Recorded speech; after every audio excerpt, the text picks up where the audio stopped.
ఈరోజు మా మేడం పొంగనాలు చేశారు. వీటిలో ఏదో కొత్తిమీర మిర్చి గిర్చి బాగా అదరగొట్టినట్టున్నారు. ఓకేనా, చూద్దాం, టేస్ట్ చూద్దాం. దాంతోపాటు మరి ఆనియన్ చట్నీ కూడా ఉంది.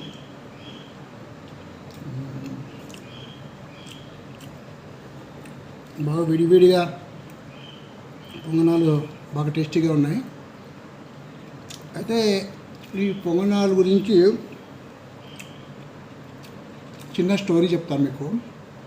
అదేంటంటే, ఇంతకుముందు వీటికి పేరేమో తెలియదు. అయితే బ్రిటిషర్స్కి ఇవి వండి పెట్టారు మనోళ్ళు. పెడితే వాడికి పేరు తెలియని రావడం లేదు. దానికి వాడేమన్నా అంటే అన్నీ పొంగినాయి కాబట్టి వాటిని పొంగన్ ఆల్ అన్నాడు. అందుకోసమే అవి వచ్చేసి సరదాగా పొంగనాలు అయిపోయినాయి. ఏమంటారు ఫ్రెండ్స్? మీ కామెంట్ తెలియజేయండి. Thank you, bye.